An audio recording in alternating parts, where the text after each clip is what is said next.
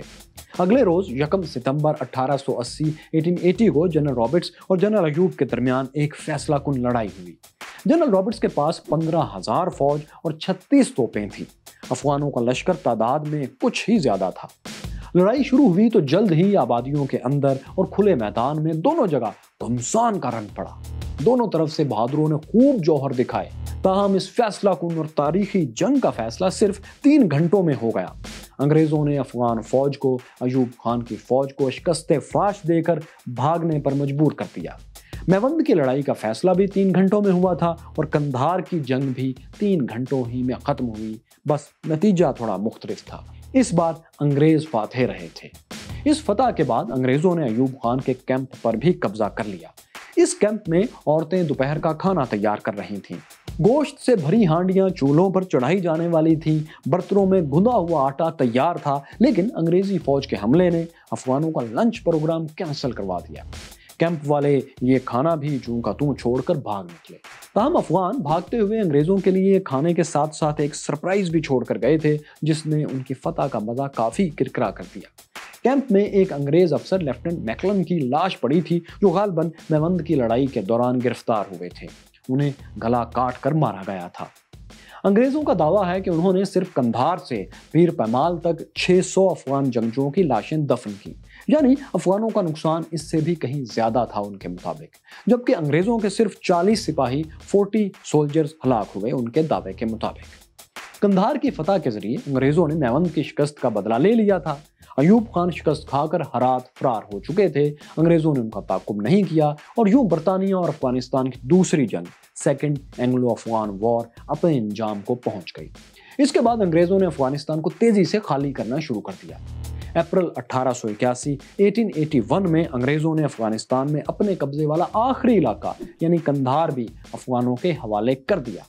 حالانکہ کچھ انگریز یہ چاہتے تھے کہ قندھار کو برٹش انڈیا کا حصہ بنا لیا جائے، لیکن انگریزوں کے اتحادی امیر عبدالرحمان اسے اپنی ریاست میں شامل کرنے میں کامیاب رہے۔ جیسا کہ ہم نے پہلے آپ کو دکھایا ہے کہ وہ انگریزوں سے قندھار کے بارے میں پوچھ رہے تھے۔ وہ کہتے تھے کہ قندھار شاہی خاندان یعنی درانی قبیلے کا گھر ہے، ایسے شہر کے بغیر ان کی سلطنت ادھوری رہے گی، اس کی کوئی ویلیو نہیں ہوگی۔ تو انگریزوں نے امیر عبدالرحمان کو خوش کرنے کے لیے قندھار ان کے حوالے کر دیا۔ یوں افغانستان پر برطانوی قبضہ مکمل طور پر ختم ہو گیا۔ مائیکیورس فیلوز انگریز افغانوں کو اپنی سوچ کے مطابق کیڑے مکوڑوں کی طرح کچل تو نہیں پائے تھے، لیکن اس جنگ میں انہیں فیس سیونگ بہرحال مل گئی تھی۔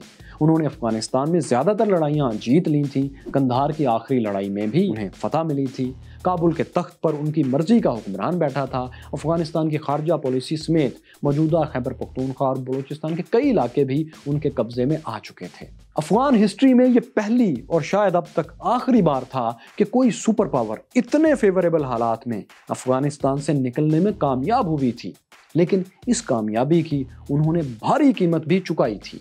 ویسٹرن ہسٹورین جوناتھن لی لکھتے ہیں کہ یہ جنگ برطانیہ کی کوئی شاندار فتح نہیں تھی۔ اس لڑائی میں کوگناری اور 3 دوسرے برطانوی افسر اپنے محافظوں سمیت مارے جا چکے تھے۔ شیرپور چھاؤنی پر قبضے کی لڑائی بھی انگریزوں نے بہت مشکل سے جیتی تھی۔ اسی طرح میوند کی شکست اور افغانوں کی طرف سے قندھار کا محاصرہ بھی برطانوی فوجی وقار کے لیے بہت بڑے دھچکے تھے۔ اس جنگ کی وجہ سے ہندوستان کے وائسرائے لارڈ لیٹن بھی مستعفی ہونے پر مجبور ہوئے تھے۔ سیکنڈ اینگلو افغان وار نے برطانوی خزانے کے 17 ملین پاؤنڈز یعنی 1 کروڑ 70 لاکھ پاؤنڈز بھی نگل لیے تھے۔ یہ رقم جنگ سے پہلے لگائے گئے اندازوں سے 3 گنا زیادہ تھی۔ یعنی دیکھا جائے تو یہ جنگ افغانوں اور انگریزوں دونوں کو بہت بھاری پڑی تھی۔ اس جنگ کا سب سے زیادہ فائدہ ہوا جنرل رابرٹس کو۔ قندھار میں شاندار فتح نے انہیں انگریزوں کا ہیرو بنا دیا۔ انہیں برطانیہ میں ملکہ وکٹوریہ نے اپنا خاص مہمان ٹھہرایا۔ برطانوی پارلیمنٹ نے ان کا شکریہ ادا کیا۔ انہیں اعزازی تلواریں پیش کی گئیں۔ ان کے نام پر ایک فوجی میڈل تیار کیا گیا جسے رابرٹ سٹار کا نام دیا گیا۔ یہ میڈل ان تمام فوجیوں کو دیا گیا جنہوں نے رابرٹس کے ساتھ کابل سے قندھار کی طرف مارچ کیا تھا۔ حتیٰ کہ جنرل رابرٹس کے گھوڑے کو بھی یہ میڈل دیا گیا۔ یہی نہیں، جنرل رابرٹس کو بیرن رابرٹس آف قندھار کا ٹائٹل اور فیلڈ مارشل کا عہدہ بھی ملا۔ انہیں 19th سینچری کے کامیاب ترین برٹش جنرلز میں سے ایک سمجھا جاتا ہے۔ انگریزوں کے افغانستان چھوڑنے کے بعد بھی افغانستان میں حکومت کی لڑائی دوستوں ختم نہیں ہوئی۔ ایوب خان جو قندھار کی شکست کے بعد ہرات لوٹ گئے تھے، وہ نیا لشکر تیار کرنے لگے۔ انگریزوں کے افغانستان سے نکلنے کے چند ماہ بعد یعنی 1881 میں ہی ایوب خان نے قندھار پر دوبارہ حملہ کیا اور اس بار اس پر قابض ہو گئے۔ قندھار کے علماء نے بھی ایوب خان کی حمایت کر دی اور امیر عبد الرحمن کے خلاف فتوے جاری کر دیے۔ ان فتووں میں امیر عبد الرحمن کو انگریزوں کا دوست قرار دیتے ہوئے ان کی حکومت کو ناجائز حرام قرار دیا گیا۔ امیر عبد الرحمن کو جب قندھار کے حالات کی خبر ہوئی تو وہ کابل سے فوج لے کر نکلے اور قندھار پر حملہ آور ہوئے، جبکہ ایک اور لشکر کو انہوں نے شمالی افغانستان کی طرف سے ہرات پر حملے کے لیے بھیج دیا۔ قندھار کے قریب ایوب خان اور امیر عبد الرحمن کا آمنا سامنا ہوا۔ اس لڑائی میں امیر عبد الرحمن کو فیصلہ کن فتح ملی۔ امیر عبد الرحمن کے فوجیوں نے قندھار پر قبضہ کر لیا اور شہر کو جی بھر کر لوٹا۔ اس کے بعد امیر عبد الرحمن کے خلاف فتویٰ دینے والے علماء سے بھی انتقام لیا گیا۔ ان میں سے کچھ علماء جان بچانے کے لیے خرقہ شریف کی عمارت میں پناہ لیے ہوئے تھے۔ آپ جانتے ہیں کہ اس عمارت میں پیغمبر اسلام کا ایک چوغہ شریف محفوظ ہے، اس لیے افغان اس عمارت کو بہت مقدس سمجھتے تھے۔ علماء کا خیال تھا کہ امیر عبد الرحمن اس مقدس عمارت پر حملہ نہیں کریں گے۔ ان کا خیال غلط تھا۔ امیر عبد الرحمن کے حکم پر افغان سپاہی ان علماء کو گھسیٹتے ہوئے عمارت سے باہر لے آئے۔ پھر افغان امیر نے خود تلوار لے کر ان علماء کے سر قلم کر دیے۔ ادھر امیر عبد الرحمن کے بھیجے ہوئے دوسرے لشکر نے ایوب خان کے گڑھ ہرات پر بھی قبضہ کر لیا۔ ایوب خان قندھار میں شکست اور ہرات ہاتھ سے نکل جانے کے بعد افغانستان میں ٹھہر نہیں سکے۔ وہ ایران فرار ہو گئے۔ وہاں سے انہوں نے 1886 میں ایک بار پھر افغانستان میں داخل ہونے کی کوشش کی، مگر افغان فوج نے انہیں ایک دفعہ پھر مار کر واپس دھکیل دیا۔ ایوب خان ایران لوٹ گئے اور افغانستان کا بادشاہ بننے کی امید انہوں نے چھوڑ دی۔ پھر یوں ہوا کہ ایران میں انہیں انگریزوں کا پیغام ملا کہ وہ ہندوستان آ جائیں اور جلا وطنی کی زندگی انگریزوں کی پناہ میں گزار لیں۔ ایوب خان نے نہ جانے کیوں یہ آفر قبول کر لی اور ہندوستان چلے آئے اور باقی زندگی یہیں گزار دی۔ 1914 میں ان کا انتقال ہوا۔ پشاور کے وزیر باغ روڈ پر شیخ حبیب بابا کا مزار ہے۔ اس مزار کے احاطے میں سنگ مرمر کی بنی اس قبر کے نیچے فاتح میوند ایوب خان ابدی نیند سو رہے ہیں۔ مائیکیورس فیلوز افغانستان کی گیم آف تھرونز امیر عبد الرحمن نے جیت لی تھی۔ اب کابل کے تخت پر وہ براجمان تھے، لیکن یہ تخت ان کے لیے پھولوں کی سیج تو تھا ہی نہیں، یہ تو کانٹوں کا بستر تھا۔ امیر عبد الرحمن کو جو افغانستان ملا تھا وہ کیاؤس کا شکار تھا۔ کسی علاقے میں مرکزی حکومت کی رٹ ہی نہیں تھی، ہر طرف بغاوتیں تھیں اور طاقت کی لڑائیاں جاری تھیں۔ حالت یہ تھی کہ افغانستان کو ایک ملک کے طور پر قائم رکھنا مشکل نظر آ رہا تھا، لیکن امیر عبد الرحمن کے پاس ایک فارمولا تھا جو انہوں نے 18ویں صدی 18th سینچری کے روسی حکمران پیٹر دا گریٹ سے سیکھا تھا۔ یہ فارمولا انہوں نے افغانستان میں اپلائی کیا۔ یہ فارمولا کیا تھا؟ Peter the great formula.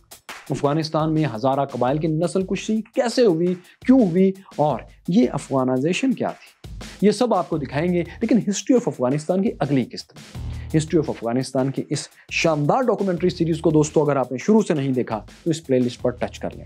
یہاں دیکھیے کہ کیا آرٹیفیشل انٹیلیجنس انسانوں کی جگہ لینے جا رہی ہے، اور یہ رہی مشہور سائنسدان نکولا ٹیسلا کی مکمل بائیوگرافی۔